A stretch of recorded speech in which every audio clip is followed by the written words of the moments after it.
সাংস্কৃতিক ও ধর্মীয় ঐতিহ্য সংরক্ষণের অঙ্গ হিসেবে কাছারিপট্টি পূর্ব থানা রোডস্থিত পাড়া সুন্দরী কালী মন্দিরের এক সংক্ষিপ্ত অনুষ্ঠানের মাধ্যমে যথারীতি বিধি মেনে মন্দিরটির পুনঃউদ্বোধন করা হয়। শুভ উদ্বোধন করেন রাজ্যের মুখ্যমন্ত্রী ডক্টর মানিক সাহা। তাছাড়া এদিন উপস্থিত ছিলেন মেয়র দীপক মজুমদার, কর্পোরেটর রত্না দত্ত সহ অন্যান্যরা।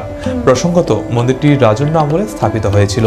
মন্দিরটির ভাস্কর্য বেশ দেখার মতো। মন্দিরের নকশা সেই প্রাচীন ভারতীয় ভাস্কর্যের প্রমাণ দেয়, কিন্তু সময়ের পরিবর্তনের সাথে সাথে মন্দিরটি প্রায় বেহাল অবস্থায় পড়েছিল এবং একদিকে হেলে গিয়েছিল। এলাকাবাসীর অনুরোধে পৌর নিগমের সহায়তায় মন্দিরটিকে সেই আগের মতোই রেখে আধুনিক পদ্ধতির অবলম্বনে জেকের মাধ্যমে সোজা করে উচ্চতা বৃদ্ধি করা হয়, যা বাস্তবায়ন খরচ হয় 17 লক্ষ টাকা। শুক্রবার মুখ্যমন্ত্রীর হাত ধরে মন্দিরটির পুনঃ উদ্বোধনে এলাকাবাসী অনেকটাই খুশি হয়। জনগণের সমাগম ছিল এদিন বেশ লক্ষণীয়। আমরা সবসময় বলি যে মোমবাতির নিচটাই সবচেয়ে অন্ধকার। আমি নিজেই জানি না আমার কি কি আছে। আমি চলে গেলাম ওই কর্ণাটকে বা আমি চলে গেলাম বিদেশে। তো আজকে যদি এইরকম একটা অবস্থা হয়, তো বাইরের থেকে যখন মানুষ আসে এয়ারপোর্টে বা আজকে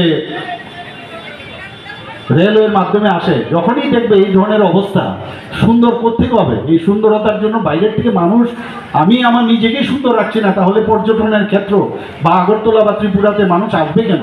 আমি নিজেই জঙ্গল বানাচ্ছি এখানে, এবং সেটা ম্যাটেরিয়ালিস্টিক জঙ্গল। আমি বলবো এটা প্রকৃত জঙ্গল না। সেটা জঙ্গলের সুন্দরতা আরেক রকম। সেখানে তো অক্সিজেন দেয়, এখানে তো অক্সিজেন দেবে না, কার্বন ডাইঅক্সাইড দেবে। যদি স্টার্ট করে কার্বন ডাইঅক্সাইড দেবে। তো এই অবস্থার মধ্যে আমাদের